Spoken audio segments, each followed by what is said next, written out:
وضو میں مسواک کا کرنا سنت ہے۔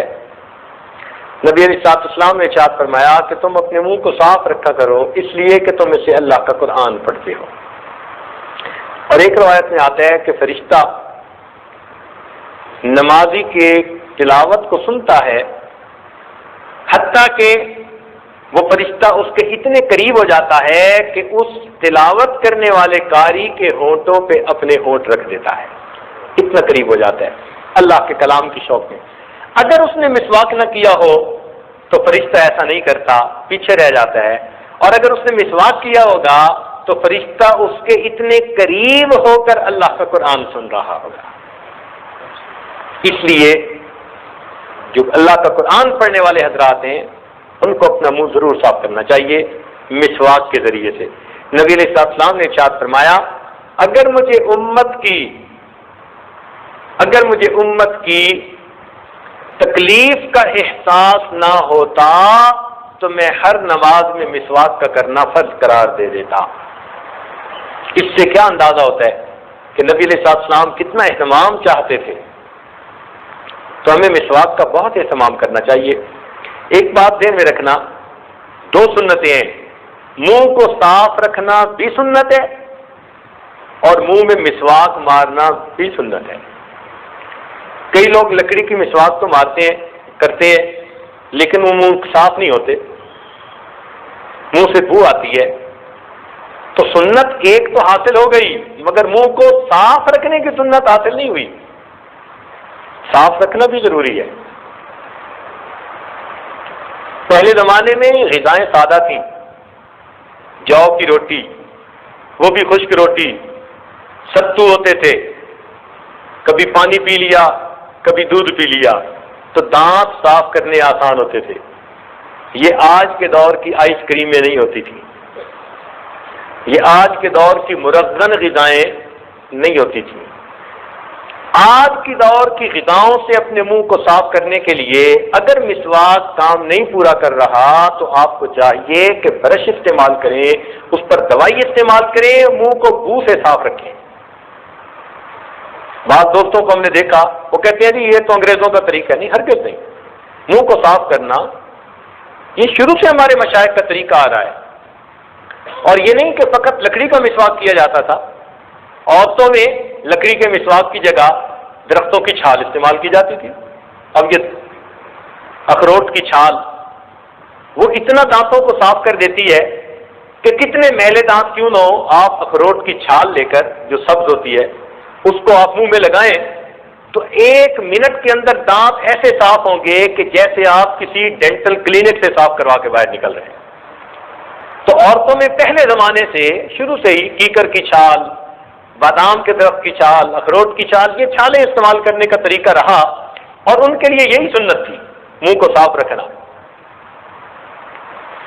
تاہم آج کے دور میں عورتیں سمجھتی ہیں کہ مسواک کرنا مردوں کے لیے سنت ہے، اور یہ غلط فہمی ہے۔ مسواک مردوں کے لیے بھی سنت ہے، عورت کے لیے بھی سنت ہے، یہ اچھی طرح سے نشی کر لیجیے۔ تو مسواک کی سنت پر آج عورتوں میں بہت عمل کم رہ گیا ہے۔ وہ برش وغیرہ کر لیتی ہیں تو ایک سنت پر عمل ہوا کہ منہ صاف رکھتی ہیں، مگر مسواک والی سنت پر عمل نہیں ہوا، تو دونوں پر عمل کرنا ضروری۔ نبی علیہ الصلوۃ والسلام نے ارشاد فرمایا حدیث پاک میں، تم اپنے منہ کو صاف رکھو گے تو تمہاری عورتیں زنا کا ارتکاب نہیں کیا کریں گی۔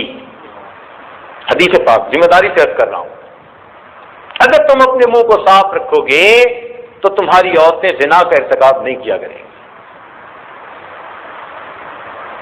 تو اس لیے دیکھا کہ کچھ دوست فقط مسواک کر لیتے ہیں، منہ کی صفائی کا خیال نہیں کرتے، تو دونوں چیزوں کا خیال کرنے۔ اگر آج کی غذائیں کھانی ہے تو پھر آپ چاہے کوئی منجن لگائیں، کوئی اور دوائی لگائیں، کوئی برش کے ذریعے دوائی لگائیں، جو مرضی لگائیں، منہ کو صاف رکھیے۔ مقصد یہ کہ بدبو نہیں آنی چاہیے۔ اگر بدبو آئی، اللہ کا فرشتہ آپ کی تلاوت کو اس طرح سے نہیں سنے گا۔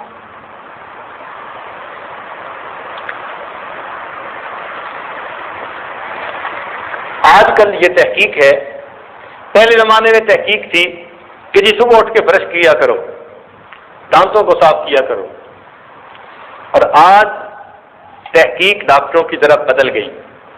امریکہ میں بہت زیادہ اس بات کی ایڈورٹائزمنٹ کرتے ہیں کہ دن میں کرو نہ کرو، رات کو سوتے ہوئے تم اپنے منہ کو صاف کر کے ضرور سویا کرو.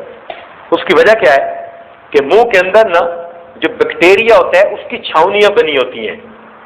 یہ جو ہمارے دانتوں کے درمیان کی جگہ ہے نا، اس میں اربوں خربوں بیکٹیریا ہوتے ہیں، باقاعدہ ان کی چھاؤنیاں ہوتی ہیں یہاں.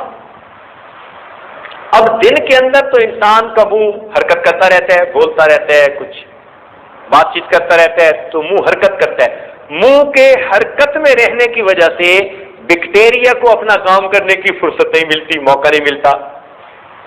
رات کو سو جاتا ہے، منہ بند ہوتا ہے. تو جب رات کو سو جاتا ہے، منہ بند ہوتا ہے، بیکٹیریا کے لیے دانتوں پر حملہ کرنے کا بہترین وقت ہوتا ہے. اس لیے دانتوں کی بیماریاں 90% رات سونے کے دوران ہوا کرتی ہیں. اور سنت یہی ہے کہ نبی علیہ الصلوۃ والسلام رات کو سونے سے پہلے وضو فرماتے تھے، یعنی صاف اور پاک منہ لے کر آپ آرام فرمایا کرتے تھے. تو آج یورپ کی دنیا میں کہا جاتا ہے کہ صبح مسواک کرو نہ کرو تمہاری ثواب دید ہے، رات سونے سے پہلے مسواک ضرور کر لو. تو دیکھو نبی علیہ السلام کی سنت پر آئے کہ نہیں آئے. تو اس لیے رات کو سونے سے پہلے اپنا منہ ضرور صاف پاک کیا کریں تاکہ رات کو بیکٹیریا کو عمل کرنے کا موقع نہ ملے، دانتوں کی بیماریاں کم ہوں. اور پیٹ کی بیماریوں کی بنیاد دانتوں کی بیماریاں ہوتی ہیں.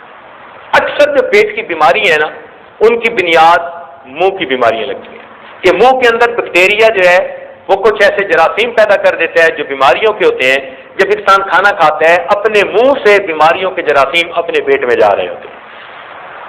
تو اس لیے منہ کو اچھی طرح صاف رکھنا چاہیے.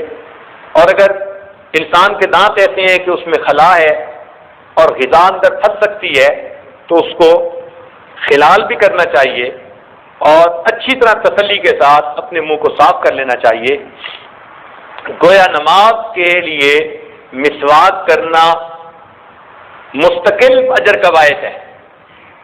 اس لیے حدیث پاک میں فرمایا گیا کہ جو نماز مسواک کے ساتھ پڑھی جائے اس نماز سے جو مسواک سے نہ پڑھی جائے 70 گنا زیادہ فضیلت رکھتی ہے. تو دیکھو نماز کا بھی اجر بڑھ گیا اور صفائی بھی بہتر ہو گئی، تو فائدہ تو ہمارا اپنا ہوا. ایک حدیث پاک میں ہے، ابن حجر رحمۃ اللہ علیہ نے محبیات میں یہ حدیث نقل کی ہے. فرماتے ہیں کہ مسواک کا اہتمام کیا کرو، اس میں 10 فائدے ہیں. منہ کو صاف کرتی ہے، اللہ تعالیٰ کی رضا کا سبب ہے، شیطان کو غصہ دلاتی ہے. مسواک کرنے والے سے اللہ تعالیٰ اور فرشتے محبت کرتے ہیں.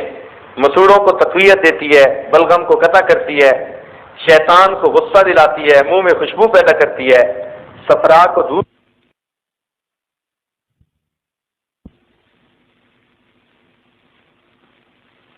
کا اہتمام بتائیے. اور چھوٹے بچوں سے شروع کیجیے. عام طور پر چھوٹے بچے وہ مسواک کے یا منہ کو صاف کرنے کے شروع میں عادی نہیں ہوتے. لمبا عرصہ تک وہ اس سے غفلت برتتے ہیں. جب ان کے دانت خراب ہونے شروع ہوتے ہیں تب ان کو دانتوں کی قدر و قیمت کا احساس ہوتا ہے.